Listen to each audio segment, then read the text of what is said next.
ಸರಿ, ಲೂಕ 10ನೇ ಅಧ್ಯಾಯದ 25-35 ಈ ಒಂದು ಇಷ್ಟೇ ವಿಚಾರ.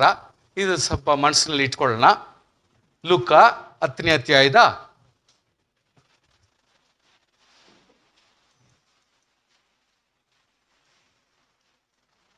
ಓಕೆ, ಈಗೆಲ್ಲ ಒಂದಷ್ಟು ಮಟ್ಟಿಗೆ ನೀವು ನೋಡೋಕ್ಕಾಗತ್ತೆ. ಲೂಕನ್ನು ಬರೆದ ಸ್ವಾರ್ತೆ 10ನೇ ಅಧ್ಯಾಯದ 25-35 ವಚನವರೆಗೂ ಅಷ್ಟೇ. ಈ ಒಂದು ಕಾರ್ಯ ಮನಸ್ಸಲ್ಲಿ ಇಟ್ಕೊಳ್ಳಿ. ಮಿಕ್ಕದೆಲ್ಲ ನಾನು ನೋಡೋದನ್ನ ಸ್ವಲ್ಪ கவனிச்சுக்கொள்ளி.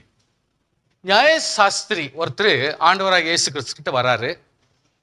வந்துட்டு, ஆண்டவரே, நித்திய ஜீவனை நான் சுதந்திரிக்கணும்னா என்ன பண்ணணும் அப்படி சொல்லிட்டு கேட்டாரு. அதுக்கு ஆண்டவர் என்னட்டாரு, கவனிங்க, அவருக்கு என்னட்டாரு, ஏயா நியாயப்பிரமாணமே படிக்கலையா நீ? அப்போ நீ கிறிஸ்டியன்னா நியாயப்பிரமாணமே தெரியாதா? நீ நியாயசாஸ்திரி ஆச்சே, லாயர் ஆச்சே, நீ உனக்கு தெரியணுமே அப்படின்றாரு. ஸோ இப்போ கவனிங்க, இப்போ இருக்கிற லாயர் யாராக இருந்தாலும் சரி, அந்த நியாயன்றத நியாயசாஸ்திரியாக இருந்தாலும் சரி, ஒரு பொதுவான மனுஷனாக இருந்தாலும் சரி, நியாயத்தை நியாய புத்தகத்திலிருந்து தான் படிக்க முடியும். ஸ்தோத்திரம், புரியுதுங்களா? நியாய புத்தகத்திலிருந்து தான் நியாயத்தை படிக்க முடியும். அதனால தான் அந்த காலத்திலிருந்து நியாயத்தை கொண்டு வந்தாங்க. இதிலிருந்து பைபிளிலிருந்து வித்தியாசமான ஒரு சங்கதிகளை எப்படியெல்லாம் நியாயம் விசாரிக்கலாம் அப்படின்னு இந்த சொல்லிருக்கிற பஞ்சாங்கமம் 5 ஸ்டார்டிங்கில் இருக்கிற புத்தகத்தை வச்சு தான் நிறைய ரூல்ஸ் அண்ட் ரெகுலேஷன் போட்டு இன்னைக்கு நிறைய அதுலேருந்து புக்ஸுங்களை எழுத ஆரம்பிச்சிட்டாங்க லாயர்ஸ்க்காக. இப்போ இந்த இடத்துல சொன்னவன, அப்போ அவர் சொன்னார், எனக்கு தெரியுமே நியாயப்பிரமாணம், எனக்கு தெரியுமே, சொல்லு பார்க்கலாம் அப்படின்னு ஒன்று அவர் என்னன்ட்டார், ரொம்ப கலகலன்னு சொல்லிட்டாரு. உன் தேவனாகிய கர்த்தரிடத்தில் முழு இருதயத்தோடும், முழு ஆத்மாவோடும், முழு பலத்தோடும், முழு சிந்தையோடும் அன்பு கூர்ந்து. பாருங்க, அந்த ஆளு அதோடு விட்டல, உன்னிடத்தில் நீ அன்பு கூறுகிறது போல பிறனிடத்தில் அன்பு கூறுவாயாக என்று எழுதியிருக்கிறது அப்படின்னு எவ்வளவு கிளியரா சொல்லிட்டார் அந்த ஆளு. அற்புதமா சொல்லிட்டார் அவரு.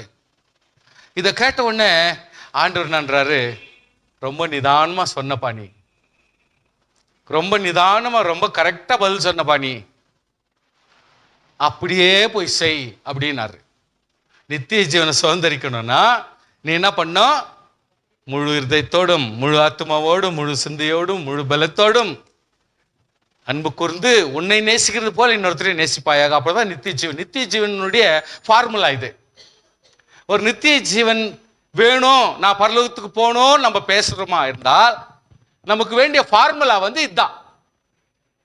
இதை வச்சுதான் நம்ம பேச முடியும். நீங்க அது மனசுல வச்சுங்க. அதுக்காக தான் நான் சொல்லி கொடுக்குறேன். சபை விசுவாசிங்களுக்கு தெரியணும், என்னடா இது சமாச்சாரம், நித்திய ஜீவன், நான் பரலோகத்துக்கு போகணும் அப்படின்னா எதை வச்சு, எந்த பேஸ்மெண்ட்டை வச்சு, எந்த வசனத்தை வச்சு பேசணும் அப்படின்னா இந்த வசனத்தை வச்சு தான் பேசணும்.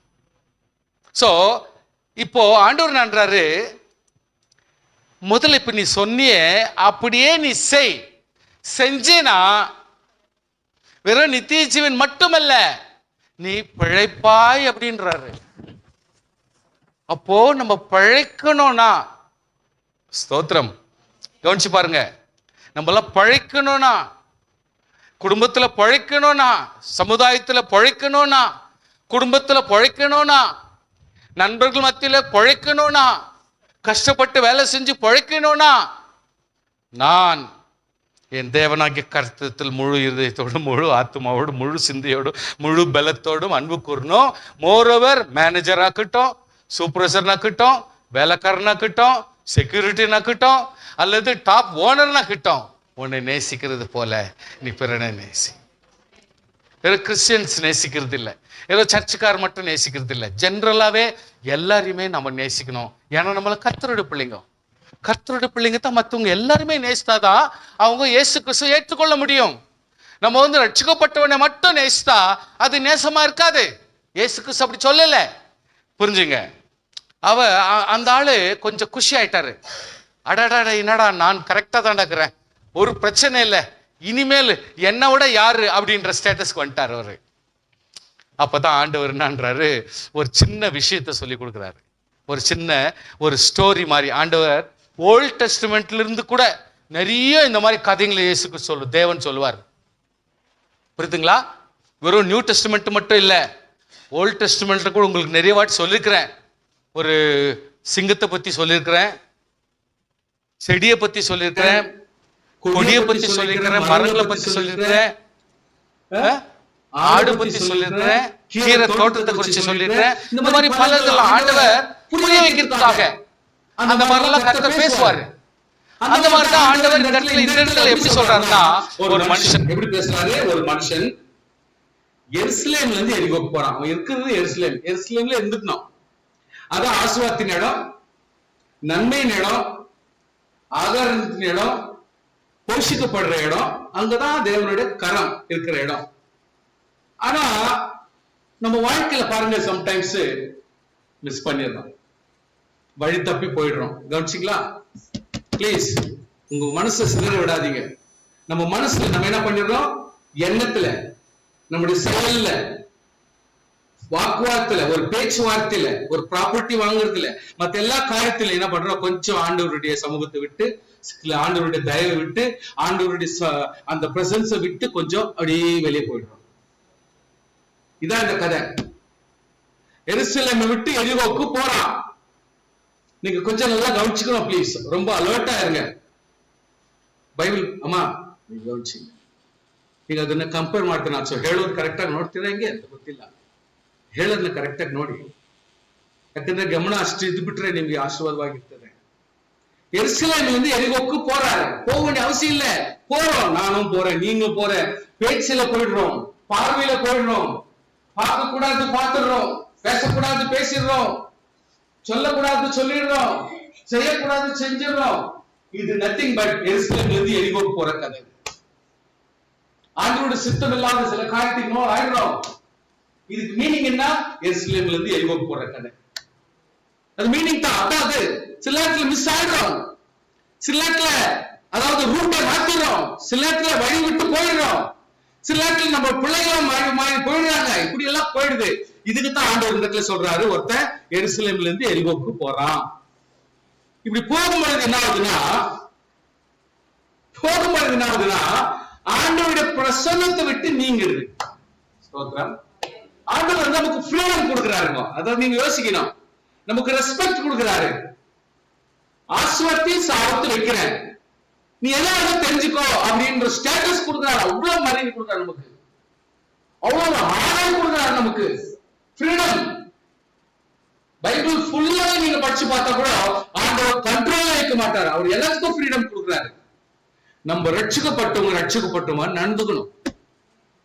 நம்முடைய பேச்சில் ஒன்று, செயலில், கிரியிலையும் ஒண்ணுக்கு 10 வாட்டி நான் யோசிப்பேன். சில நேரத்தில் நானே மிஸ்டேக் பண்றேன், ஐயோ திடுக்குன்னு பேசிட்டேன் அப்படின்னு நானே ஃபீல் பண்ணிடுவேன். அப்ப பேசுறது கூட எவ்வளவு யோசனை பண்ணி பேச வேண்டியதா இருக்குது. ஒரு டிசிஷன் சொல்றதுக்கு முன்னாடி நம்ம எவ்வளவு தூரத்துக்கு அதை திங்க் பண்ண வேண்டியதா இருக்குது. நானே இவ்வளவு தூரத்துக்கு பிரசங்கியாக்குறேன், இவ்வளவு உதாரணம் நடத்துறேன், ஆனாலும் நான் மிஸ்டேக் பண்றேன் அப்படின்னு என்ன நானே நிறைய டைம் நான் ஃபீல் பண்ணது உண்டு. தெரியுது அப்படின்னு சொல்றதுக்கு வாய்ப்பே கிடையாது. நல்லா புரிஞ்சுங்க, முடியாது. Any time we can make mistake. இப்ப இந்த ஆயிடுச்சுன்னா என்ன கதைனா, எப்போ ஒரு மனுஷன் ஆண்டவருடைய சமூகத்துல இருந்து வெளியோ எரிகோ லெவலுக்கு போயிட்டானோ, எப்போ கர்த்தருடைய பிரசன்னத்தை விட்டு போய் நாளைக்கு ஜெபிக்காத விட்டுறாரோ, எப்போ கர்த்தருடைய சபையில அட்டெண்ட் பண்ண முடியாம கொஞ்சம் அப்படி விலகி இருக்கிறாரோ, ஏதோ ரீசன், குடும்ப ரீசனோ, இல்ல அப்பா ரீசனோ, அம்மா ரீசனோ, பண ரீசனோ, இல்ல சொந்த ரீசனோ, 1000 ரீசன் நீ வச்சுக்கோ, அதை பத்தி கவலை இல்லை.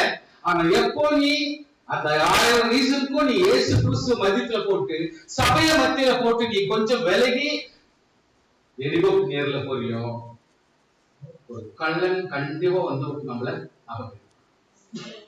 கண்டிப்பா பிரச்சனை நடக்கும். கள்ளர் கையில் அகப்பட வேண்டிய சூழ்நிலை. எப்போ நம்ம எருசலேமை விட்டு எரிகோக்கு போற ஒரு நிலைமை நமக்கு வருதோ, எப்போ பரிசுத்த ஆவியை விட்டு விலகி இருக்கிற சூழ்நிலை, எப்பொழுது பரிசுத்த பாதுகாப்பு இல்லாத இடத்துக்கு நம்ம போக வேண்டிய சூழ்நிலை, பாதுகாப்பு இல்லாத பேச்சு பேசுற ஜனங்கிட்ட போகிற சூழ்நிலை வந்தா டெஃபினெட்லி பிசாசானவன் காத்து கொண்டே இருப்பான். உடனே கள்ளர் கையில் அகப்பட்டான். அவன் வஸ்திரத்தை ஃபர்ஸ்ட் நடக்கிற கதைனா பரிசுத்தம் தொலைஞ்சு போகும். சோத்திரம் சொல்லுங்க பாக்கலாம். ஹல்லேலூயா. ஃபர்ஸ்ட் நடக்கிற பிரச்சனை என்னது? வஸ்திரம் போயிடுது. எப்போ நம்ம ஆவிக்குரிய பிள்ளைகளுடைய சமூகத்தை விட்டு வேற இடத்துக்கு நம்ம போறோமோ, தேவனுடைய பாதுகாப்பு, தேவனுடைய ஆவியினுடைய ப்ரொடெக்ஷன் இல்லாத போன உடனே ஃபர்ஸ்ட் நடக்கிறது வந்து துணி கழட்டிடுறான். நம்மள வந்து போல்டா நிக்க விடுறதுல, நம்ம வந்து ஒரு மனுஷனா நிக்க விடுறதுல, துணியை காட்டினா நமக்கு வந்து ஒரு மாதிரி வியர்த்தமா எல்லாம் இழந்து போன ஒரு சூழ்நிலை நமக்கு வந்துடும். அதே மாதிரிதான் ஒரு விசுவாசி பரிசுத்த இடத்திலிருந்து விலகி இருந்தா ஃபர்ஸ்ட் நடக்கிற கதம் பரிசுத்தம் இழந்துவிடும், பரிசுத்த ஆவியை இழந்துவிடும், பரிசுத்த தேவனுடைய ப்ரொடெக்ஷன் போயிடும். சோ வஸ்திரம் எப்ப கழட்டுறாங்களோ அதனுடைய மீனிங் என்ன வந்துச்சுன்னா, ஒரு பரிசுத்த வஸ்திரம், பாதுகாவல், ஆண்டவருடைய ப்ரொடெக்ஷன் நம்ம விட்டு அகன்று போயிடுது. நெக்ஸ்ட் கதை வந்து வெறும் காயம், காயம், வெறும் காயப்பட்டு, பேச்சினாலே காயம், செயலாலே காயம், சரீரத்தாலே காயம், சரீரத்தாலும் செயலாலும் பாவம், இப்படி வித்தியாசமான பாவங்கள் நடைபெற வேண்டிய சூழ்நிலை, இன்வால்வ் ஆக வேண்டிய சூழ்நிலை, அவங்க கூட சண்டை போட வேண்டிய சூழ்நிலை, போராட வேண்டிய சூழ்நிலை, அங்கிருந்து தப்பிக்கிறதுக்காக நம்ம பண்ண வேண்டிய வழி, அதுக்குள்ளாக எவ்வளவு முடியுமோ அவ்வளோ காயப்பட்டுடுவான். மனுஷனால காயப்படுத்திடுவான், சரீர அளவு காயப்பட்டுடும், பணம் அளவு காயப்பட்டுடும், குடும்ப அளவு காயப்பட்டுடும், மனுஷ சமாதானமா தூங்குற அளவுக்கு கூட இல்லாதபடி நம்மள ஃபுல்லாவே காயப்படுத்தி விட்டுருவான். சுவாசியே, நம்ம நிலைமை எப்படி தெரியுமா இருக்கும்? குற்றுயிர். ஒண்ணு உயிரோடு இருந்த மாதிரி இல்ல, செத்து போயிட்ட மாதிரியும் கிடையாது. அந்த மாதிரி குற்றுயிர், ரெண்டாம் கட்டம். அதாவது உயிராக இருந்த மாதிரி இல்ல, ஃபுல்லா செத்துட்டாங்க தூக்கி போடுறதுக்கும் இல்ல, அந்த அளவுக்கு குற்றுயிராய் அந்த இடத்துல படுக்க வேண்டிய சூழ்நிலை. அர்த்தம் என்ன தெரியுங்களா? நம்ம சக்தியை நம்ம இழந்துட்டோம். என்னால எழுந்திருக்க முடியும்ன்ற சக்தி என்கிட்ட இல்ல, நான் இனி தப்பித்துக் கொள்ளலாம் என்ற முயற்சி எனக்கு இல்ல, நான் இனி வாழ முடியும் என்ற வாய்ப்பு எனக்கு இல்ல, கடைசியா என்ன நான் காப்பாற்றிக்க முடியும் என்ற அந்த ஒரு திறமையே நம்ம கிட்ட இருக்கிறது இல்ல. சோத்திரம் சொல்லுங்க பார்க்கலாம். இந்த கதை நடந்துடும். எப்ப இந்த கதை நடந்துருதோ அந்த மனுஷன் யாரனா உதவி வந்தாதான், யாராவது உதவி செஞ்சாதான் அவனுடைய கதை முடிஞ்சு போச்சு. நீ யாருக்கோ இப்ப பாருங்க, தனக்கு முடிஞ்சு போச்சு, இன்னொருத்தர் அவங்களே காப்பாத்திக்கின்னு எனக்கு ஒரு உதவி கொடுக்கறதாச்சுன்னா அது மட்டும்தான் வாய்ப்பு. சுவாசியே, இததான் நான் மறுபடியும் சுட்டி காட்டுறேன். ஒரு வீட்டுல குடும்பம் நடத்துறது முக்கியம் இல்ல, தான் பலமாய் தன் பிள்ளைகளே ஆறுதல் படுத்துற அளவுக்கு நம்ம பலப்பட வேண்டும். சொல்ல ஆமே. ஒரு குடும்பத்துல நம்ம என்ன பண்ணோம், நம்ம சோத்திரம் பண்ணி ஜெபிக்கிறது மட்டும் இல்ல, அவங்களும் ஜெபிக்கிற அளவுக்கு நம்ம உற்சாகப்படுத்த முடியுமா? சோத்திரம் சோத்திரம் சொல்லுங்க பார்க்கலாம். ஹல்லேலூயா சொல்லுங்க, நல்ல பலமா சொல்லுங்க. நீங்க சொன்னாதான் விசுவாசிகள் அந்த மாதிரி ஒரு லெவலுக்கு வந்தாங்க. நான் என்னன்றேன், இவ பாருங்க, இவனோட நிலைமை ஃபுல்லாவே டெட் ஆகி போச்சு. ஒரே ஒரு வாய்ப்பு, நீ யாருன்னா காப்பாற்றணும், நீ யாருன்னா எனக்கு உதவி செய்ய முடியும், இல்லைன்னா எனக்கு லைஃபே கிடையாது அப்படின்ற ஸ்டேட்டஸ் வந்துடுறாங்க. பாத்தீங்களா? சோ இன்னைக்கு நம்ம குடும்பத்துல நம்ம அந்த நிலைமையில இருந்தா எவ்வளவு அவமானமா, எவ்வளவு ஒரு அக்வர்ட் பொசிஷனா இருக்கும். யோசனை பண்ணி பாருங்க. என் வீட்டுல ரட்சிக்கப்பட்டவங்களே இல்ல அப்படின்னா என் நிலைமை எப்படி அந்த சொல்லுவோம். ஒரு துக்கப்பட்டு வேதனையோடு ஒரு இடத்துல உட்காந்துருந்தாக்கா என்ன பிரயோஜனமா இருக்கும்? தூக்கி எடுக்க ஒரு ஆள் வேணும், ஜெபிக்க ஒரு ஆள் வேணும், ஆறுதல் சொல்ல ஒரு ஆள் வேணும். கிறிஸ்துவ குடும்பத்திலே நம்ம உதவி தேடக்கூடாதே. சோ கர்த்தருடைய பிள்ளைகளை கொஞ்சம் புரிஞ்சுங்க. பாருங்க, ஒரு சான்ஸ், பிகாஸ் இது வழி தானே, அதான் டெஃபினெட்லி விழுந்து கிடக்குறா, எல்லாம் முடிஞ்சு போச்சு. இப்ப பாருங்க, ஒரு ஆசாரியன் வராரு. யார் ஆசாரியன்? அவர் வந்து கர்த்தருடைய ரூல்ஸ் அண்ட் ரெகுலேஷன் டீச் பண்றவரு, தேவனுக்கும் மனுஷன் மத்தியில மீடியேட்டர், பரிசுத்தத்தை காக்க வேண்டியவர், ஒவ்வொரு வாழ்க்கையிலும் பரிசுத்தத்தை காக்கும்படி போதிக்கிறவர். அந்த தேவனுடைய மகிமையை எல்லா ஜனமத்திலும் இருக்கணும்னு காக்கிறதுக்காக தெரிந்து கொள்ளப்பட்டவர் தான் அந்த ஆசாரியன். அந்த ஆசாரியனை தன்னுடைய பொறுப்பை மறந்து அவன் வந்த வழியை தானாக போய் கொண்டிருக்கிறான். சோத்திரம் பண்ணுங்க பார்க்கலாம். நல்ல சோத்திரம் பண்ணுங்க, நீங்க சோத்திரம் பண்ணுங்க. அவன் சுவாசி கொஞ்சம் புரிஞ்சுங்க. கவனத்தோடு இருங்க. அந்த வழியை வந்து அவன் கண்டு பக்கமா விலகி போனான். நீங்க எதுவும் பாக்குறீங்க, நான் விழுந்துட்டு இருக்கிறேன், அடிபட்டு இருக்குதுங்க, ரத்தம் ஆயிடுக்குது, இந்த காயப்பட்டுச்சு, டெபினெட்லி ஒருத்த வந்து என்னை காப்பாற்றணும், அவனுக்கு என் இறக்கம் வரணும், எனக்கு உதவி செய்யணும் அப்படின்னு நீ நினைக்கிற. சோத்து சொல்லுங்க, அப்படித்தானே நம்ம நினைக்கணும் இல்ல? அந்த மாதிரி நம்மளும் நினைக்கணும் இல்லையா? பேச மாட்டேன்றீங்க. அந்த மாதிரி நம்மளும் நினைச்சாதானே இப்ப நமக்கும் ஒருத்தன் நினைக்கலாம். சோத்திரம். நம்மளும் 4 பேருக்கு பட்னியோட பிச்சை எடுக்கிறானக்கா, அவனுக்கு நம்ம ஒண்ணு ஒரு 100 ரூபாய் கொடுக்க முடியல, 50 ரூபாய் கொடுக்க முடியல, அட்லீஸ்ட் ஒரு 10 ரூபாய் கொடுக்கலாமே, ஒண்ணு இல்லைன்னா ஒரு 5 ரூபாய் கொடுக்கலாமே, அதோட தப்பு இல்லையே. இப்படி நம்ம சிந்திக்கணும். ஒண்ணு இல்லாத கூட அட்லீஸ்ட் ஒரு 2 ரூபாய் காயமாவது கொடுக்கலாமே, அவன் மூஞ்ச பாக்குறான் ஆனாலும் கொடுக்கலாமே. அப்ப இன்னைக்கு நானும் ஒண்ணு முடியாம படுத்துட்டு இருந்தா நான் என்ன தைரியத்துல எதிர்பார்க்கணும் யாரோ வந்து என்னை காப்பாற்றணும்னு சொல்லிட்டு சொல்லுங்க. அப்ப நான் காப்பாற்றணும்னு என் மைண்டே இல்லாதப்போ எனக்கு காப்பாற்றணும்னு இன்னொருத்துக்கு மைண்ட் எப்படி வரணும்னு எதிர்பார்க்கிறேன்.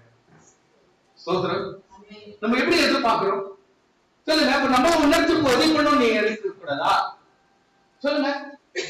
சோ கர்த்தருடைய பிள்ளையே, 2வது என்ன ஆச்சுன்னா லேவியர் ஒருத்தர் வராரு. ஏன் ஆண்டவர் இடத்துல சொல்றதுக்கு அர்த்தம் இருக்குது. லேவியர் யாரு? ஆசாரியர் செய்யற வேலைக்கு அவர் கூட அசிஸ்ட் வேலை பண்றவர், சிபார்சு வேலை பண்றவர், அவர் செய்யற வேலையெல்லாம் கூட சேர்ந்து செய்யறவர். Guiding the temple, guiding the temple, டெம்பிளுடைய பிரமிசஸ் எல்லாத்தையும் ப்ரொடெக்ஷன் பண்ணோம். கிட்டத்தட்ட 1000-2000 பேர் இருப்பாங்க, பிரீஸ்ட் கம்மியா இருப்பாங்க. ஆனால் லேவியர் என்றவங்க வந்து 1000-2000 பேர் வேலை செய்வாங்க. அத்தனை கண்ணை மூடக்கூடாது. பிரசங்கம் பண்றப்போ நீங்க கண்ணை மூடக்கூடாதுங்க. பிளீஸ் கையை கட்டாதீங்க, கை ஃப்ரீயா விடுங்க, ஃப்ரீயா விடுங்க, ஃப்ரீயா விடுங்க. விசுவாசிக்கு நான் சொல்லித்தரேன், யாருக்கு சொல்லி தரணும்? நீங்களாம் யோசிக்கணும் எல்லாத்தையும். நான் வந்து உங்களுக்கு உதவியா இருக்கிறேன். உங்களை மாதிரி தான் நானும் மனுஷனா வந்து நானும் தரையில உட்காந்து பாட்டு பாடி ஜெபம் பண்ணி பைபிள் வாசித்தான் எங்களை தூரத்து வந்துக்கிறேன். அதனால உங்களுக்கு நான் ஐடியா கொடுக்குறேன், நல்லா கவனமா இருங்க. ஏன்னா வெரி சென்சிட்டிவ் ஆசீர்வாதத்தை வாங்கிக்கிறோம் நம்ம. சோ இந்த இடத்துல லேவியர்ன்றது நிறைய வேலை ஜாஸ்தி அவங்களுக்கு. அதாவது சேக்ரெட் ஆப்ஜெக்ட், சபையில இருக்கிற ஒவ்வொரு பரிசுத்தமான பொருள்களையும் அவங்களால ஹேண்டில் பண்ணணும். கண்டவங்க வந்துட்டு திடீர்னு பொருளை பிடிக்கூடாது, ஒரு வாசத்துக்கு போக முடியாது. சர்ச்சில் இருக்கிற அட்லீஸ்ட் ஒரு வாசம் இன்னொருத்தர் ஆள் வந்து யாரும் வந்து செய்யக்கூடாது, செய்ய முடியாது. லேவியர் தான் செய்யணும். ஏன்னா அதுக்குன்னு டெடிகேட் ஆயிருக்காங்க, அதுக்குன்னு அபிஷேகம் பண்ணப்பட்டிருப்பாங்க, அதுக்குன்னே அதாவது குரூப்பா இருப்பாங்க. ஒரு 100 பேர், 120 பேர், 400 பேர், 600 பேர் ஒரு வேலைகளுக்காகவும் கார்பெட் கலெக்ட் பண்றதுக்கே இவ்வளவு பேரு, அங்க கார்பெட் போடுறதுக்கே, பெருக்கிறதுக்கே, சாப்பாடு போடுறதுக்கே, இப்படி விதவிதமான குரூப்ஸ் இருப்பாங்க. அந்த லேவியர் தான் எல்லாம் செய்யணும். மனுஷன் செய்யக்கூடாது, மனுஷன் போயிட்டு அங்க பண்ணக்கூடாது. ஏன்னா அவங்க எவ்வளவு தூரம் பரிசுத்தமாக்குறாங்கன்னு தெரியாது. சோத்ரம், அது சோத்ரம் சொல்லிடுங்க. அல்லேலூயா. சோ இப்படிப்பட்ட ஒரு சூழ்நிலையில இந்த லேவியர் தான் டீச் பண்ணுவாரு, லா போதிப்பாரு, மியூசிக், பிரைஸ் எப்படி வரணும்னு சொல்லிட்டு சொல்லி கொடுப்பாரு. அதுக்குன்னு குரூப் இருக்குது.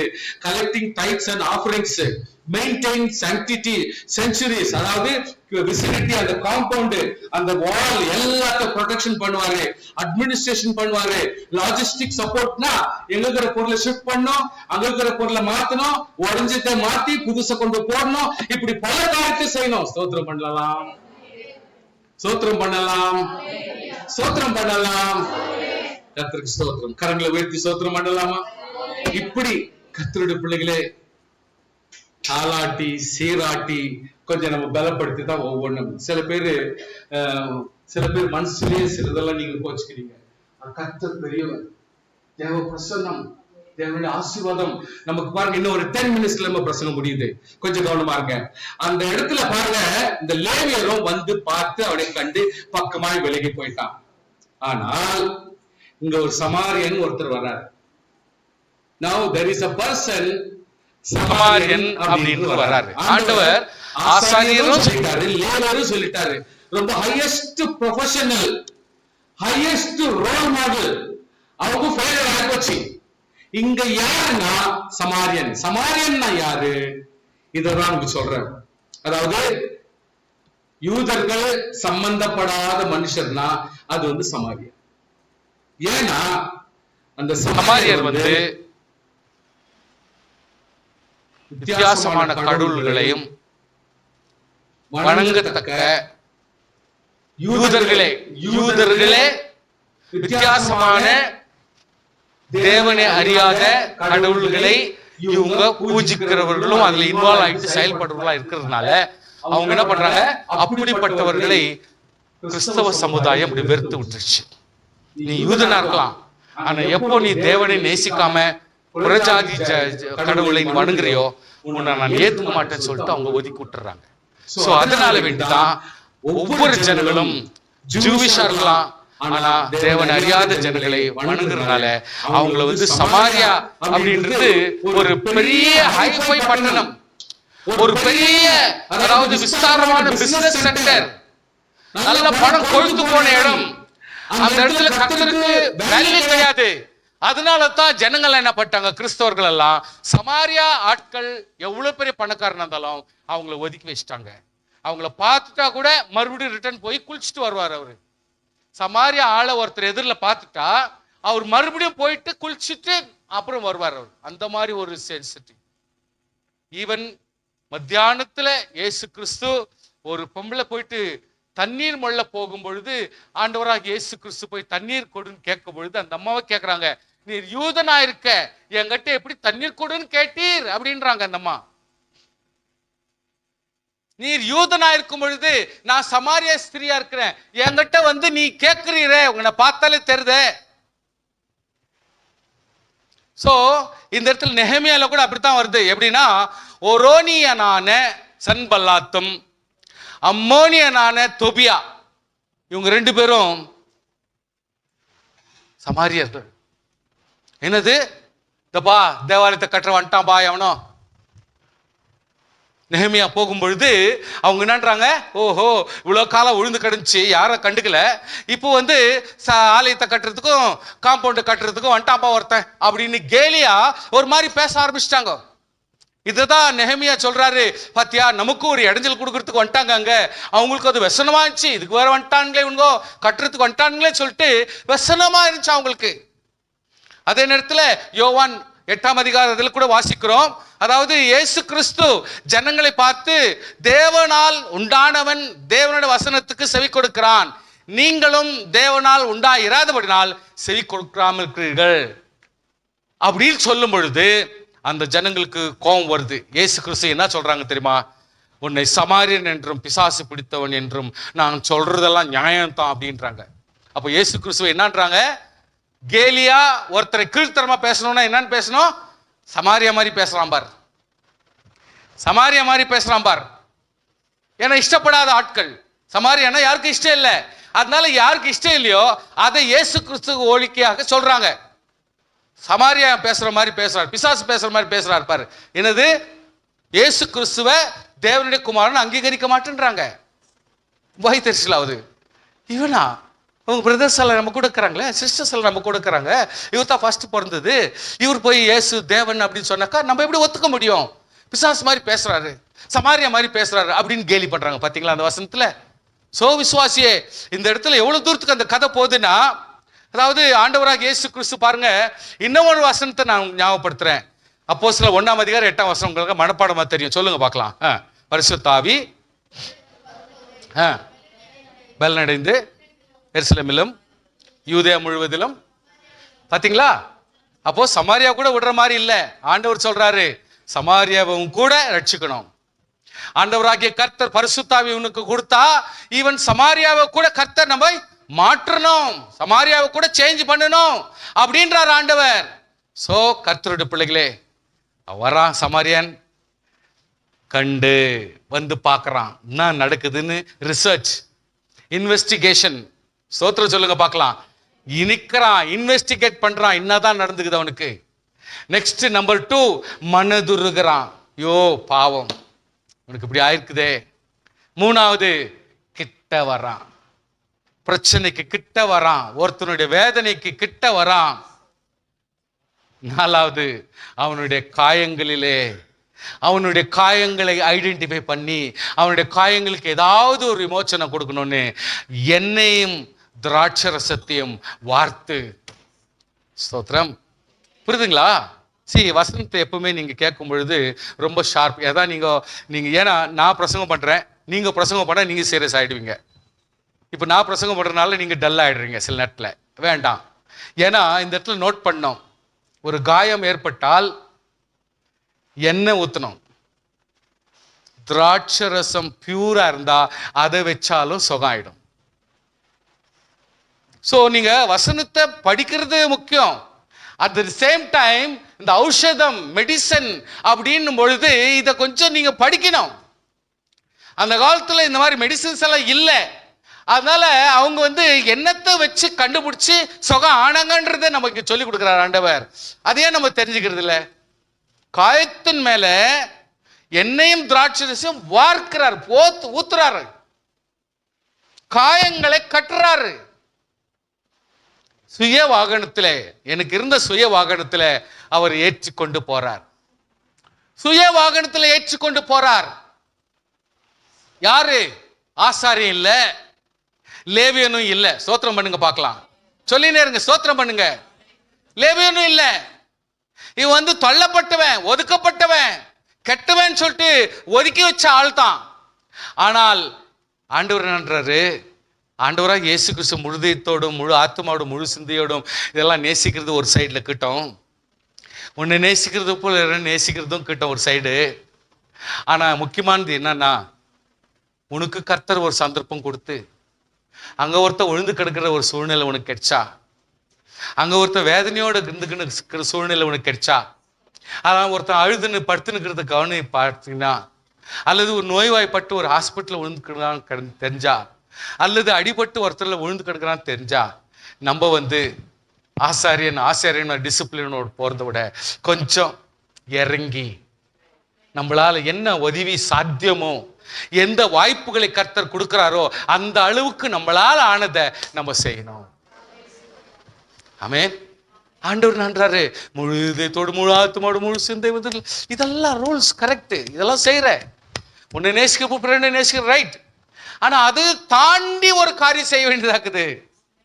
உன்னால என்ன முடியுமோ அந்த ஒரு ஆறுதல், அந்த ஒரு சமாதானம், அந்த ஒரு நிம்மதி, அந்த ஒரு இரக்கம் நீ கையாளணும். அப்படி கையாளனா சும்மாவே நியாயப்பிரமாணத்தை பேசி பிரயோஜனம் இல்லை. அது விளக்குறார் ஆண்டவர். நெக்ஸ்ட் பாருங்க, சத்திரத்துக்கு கொண்டு போய் அவனை பராமரித்தான். சத்திரம் விசுவாசி கொஞ்சம் கவனிங்க, கையை உயர்த்துங்க பார்க்கலாம். நீங்க தான் சத்திரம், சபை தான் சத்திரம். இன்றைக்கு ஒருத்தர் அடிபட்டவனையும் உதப்பட்டவனையும் முடியாத ஒருத்தர் தூக்கி எங்க கூட போடுறாங்க? சத்திரத்தை கொண்டு போறோம். சத்திரம்னா என்னது? ஆவிக்குரிய வெளிப்பாடு என்னன்னா சபை. சபையில கொண்டாந்து சோ ஒருத்தருடைய பராமரிப்பு, ஒருத்தர் போஷாக்கும், ஒருத்தர் கைட் பண்ணும், ஒருத்தர் பொதியா இருக்கணும்னாக்கா தனியா வச்சு போஷிக்கிறது நடத்துறதுக்கு வராது. பல இடத்துல கொண்டு வரும். அவங்க கைடு எப்படி பண்ணோம்? சபையில தேவனை சபையில கொண்டாந்து ஹேண்ட் ஓவர் பண்ணுங்க. அவங்களுக்காக குரூப் ஜாம் பண்ணுவாங்க, அதுக்காக சேர்ந்து ஜெபம் பண்ணுவாங்க. சபை சொன்னா என்ன அர்த்தம்? போதகராலும் விசுவாசிகளாலும் பலதரப்பட்ட பரிசுத்தவான்கள் ஒண்ணா சேர்ந்து ஜெபிக்கிறது. கைதட்டி ஸ்தோத்திரம் பண்ணி பார்க்கலாம். பரிசுத்தவான்களும் பலதரப்பட்ட ஜனங்களும் பரிசுத்தவான்களும் சபை போதகரை ஒண்ணா சேர்ந்து ஒரே டார்கெட் பண்ணி ஒரு பிரச்சனையை சால்வ் பண்றது தான் சபை. ஆமென். அந்த மாதிரி ஒரு சத்தத்துல கொண்டு போய் அவனை பராமரித்தான். மறுநாள்ல கவனிச்சுங்க, ஒரு சின்ன பாயிண்ட்ஸ் நான் சொல்றேன். புறப்படும் பொழுது அவர் இங்கே வச்சுக்க முடியாது, அவர் கூட வச்சுக்க முடியாது. அவர் என்ன பண்றாரு? ஒரு சபையோடு கூட ஹேண்ட் ஓவர் பண்றாங்க, ஒரு ஆர்கனைசேஷனோட ஹேண்ட் ஓவர் பண்றாங்க. சோ தட் அவனை எப்பவுமே பராமரிப்புக்கிறதுக்கு 10 பேருடைய உதவி தேவைப்படும். அப்படி செய்யலாம். அப்படி செய்யும் பொழுது அவர் என்ன பண்றாரு? வர்றவரு உதவி செஞ்சவரு தான் வீட்டுக்கு தூக்கின்னு போக முடியாது, பொதுவான இடத்துல வச்சுட்டு அவர் பாட்டுக்கு அவர் வேலையில சேர்ந்து போறாரு. ஸ்தோத்திரம். அவர் புறப்படுறாரு. புறப்படும் பொழுது 2 பணத்தை கொடுத்துட்டு போறாரு. சுவாசியே, வாட் இஸ் தட் 2 பணம்? 2 பணத்துக்கு மீனிங் என்னன்னா, ஆண்டவராய் கர்த்தர் இயேசு கிறிஸ்து சொல்றாரு, இந்த காணிக்கை பெட்டியில எவ்வளோ பேர் காணிக்கை போட்டுக்கிறாங்க, எவ்வளோ பேர் காணிக்கை போடுறாங்க. பணக்காரங்க போடுறாங்க, ஏழைங்க போடுறாங்க. ஆனால் அங்க ஒரு விதவை 2 காசு போட்டாள். என்ன போட்டால்? வாயை திறங்க. 2 காசை போட்டாள். அப்ப மற்றவங்கெல்லாம் தம்முடைய ஆஸ்தியிலிருந்து, சம்பரமத்திலிருந்து, தனக்கு இருக்கிற செல்வாக்கிலிருந்து அவர்கள் காணிக்கை போட்டார்கள். ஆனா இந்த அம்மா தனக்கு இருந்ததே, அன்னைக்கு சாப்பாட்டுக்கும் அன்னைக்கு ஜீவனத்துக்கும் இருந்ததே 2 காசு. அந்த 2 காசையும் போட்டுட்டாங்க.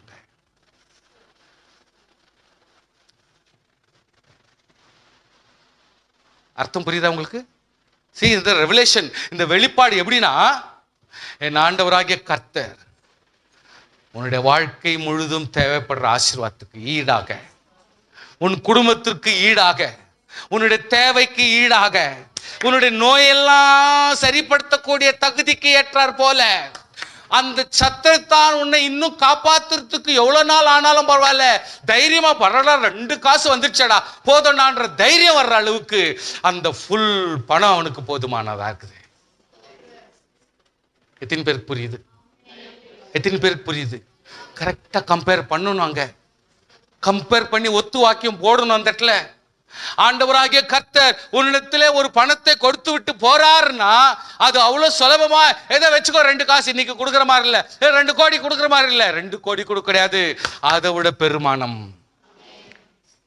அந்த அம்மாவுடைய ஜீவனத்துக்கு முழுசும் கொடுக்கிறா. அந்த அம்மா இனிமேல் ஃபியூச்சர்ல இருக்கிற எல்லா காசையும் தூக்கி காணிக்கை பெட்டியில போட்டாங்க. இன்றைக்கு அதுதான் அதுக்குனுடைய வேல்யூ, அதான் அதனுடைய வேல்யூ. அவளுத்தையும் தூக்கி போட்டாங்க. சுவாசியே, அது ஏழை விதவை அதிகமாய் போட்டாள் என்று மெய்யாக உங்களுக்கு சொல்லுகிறேன். அவள் எல்லாரும் தங்கள் பரிபூர்ணத்திலிருந்து எடுத்து போட்டார்கள். இவளோ தன் வறுமையிலிருந்து தன் ஜீவனத்துக்கு உண்டாயிருந்தது எல்லாம் போட்டுவிட்டாள். நல்ல கவனிங்க, நல்ல கவனிங்க. நவ் சத்ரத்தான் கையிலே கொடுத்தார். Who is the owner of சத்ரத்தான்? Who is the owner of சத்ரத்தான்? பாஸ்டர் கிடையாது. பாஸ்டர் தொழிலாளி. நல்ல கவனிங்கம்மா, அம்மா கவனிங்க. சபையில லீடர் யாருன்னா, இயேசு கிறிஸ்து இருந்த மட்டும் இயேசு கிறிஸ்து லீடர். எப்போ இயேசு கிறிஸ்து எடுத்துக்கொள்ளப்பட்டாரோ அவர் பரிசுத்த ஆவியிடத்தில் ஹேண்ட் ஓவர் பண்ணிட்டார். சபை யார்கிட்ட ஹேண்ட் ஓவர் ஆயிடுச்சு? ஏன்னா பரிசுத்த ஆவி இருந்தா தான் தனித்தனியா கர்த்தர் டீல் பண்ண முடியும். சோத்திரம் பண்ணுங்க பார்க்கலாம். ஹல்லேலூயா. இயேசு கிறிஸ்து மட்டும் அவர் ஒருத்தர் தான் டீல் பண்ணாரு. ஆனா எப்போ அவர் எடுத்துக்கொள்ளப்படுறாரோ, வந்தாரு, செஞ்சாரு, போயிட்டாரு. போனவரு யார்கிட்ட ஹேண்ட் ஓவர் பண்ணிட்டு போறாரு? சத்திரம்.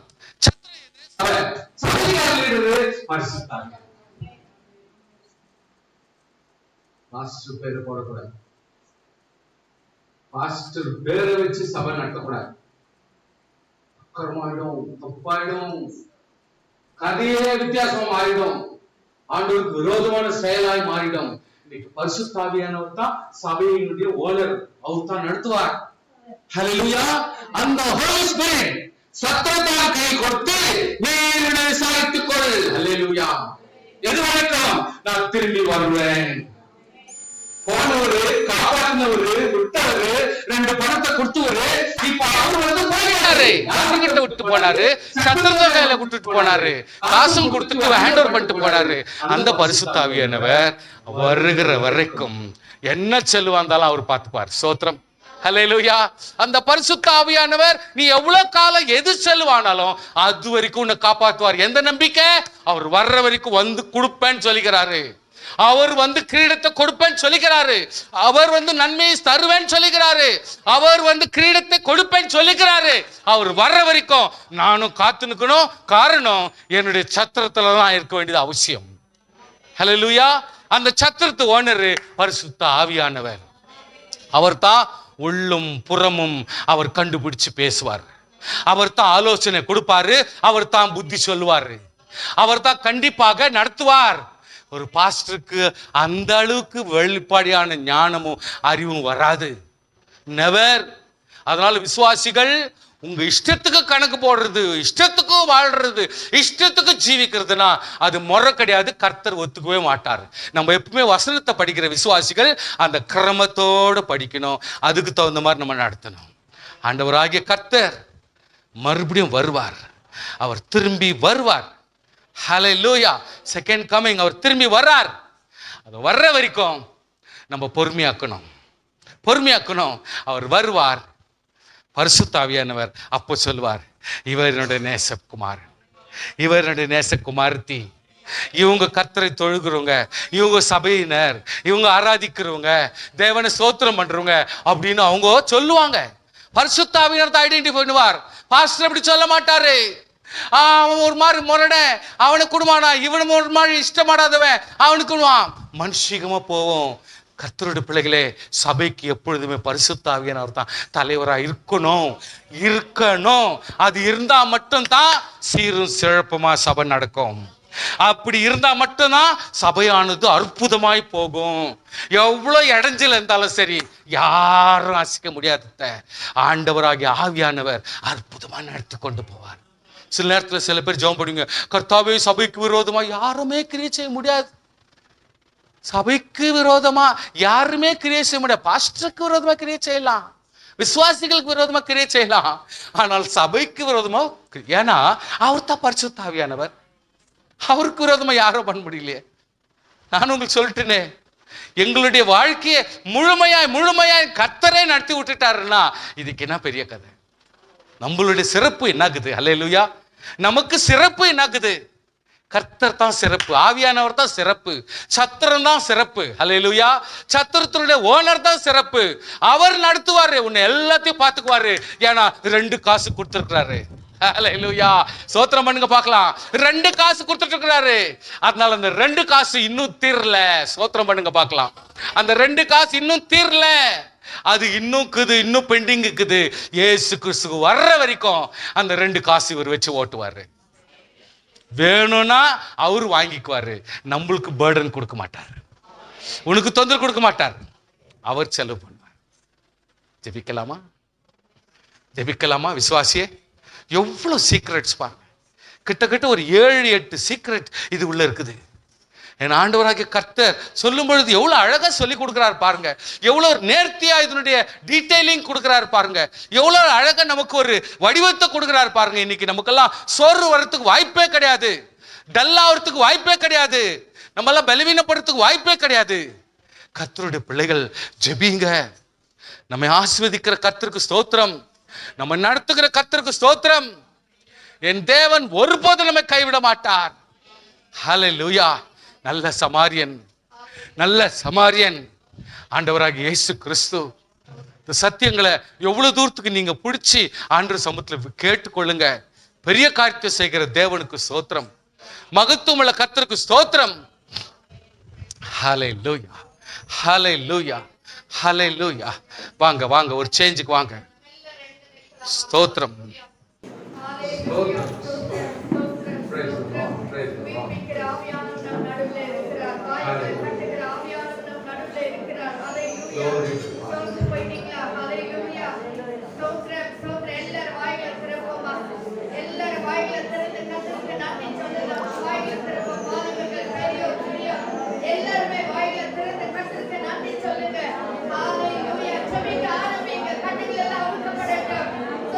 ஆவிகள் எல்லாம் மாற்றப்படட்டும்.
எடுக்கப்படுகிறது. ஸ்தோத்திரம். ஸ்தோத்திரம். உணவு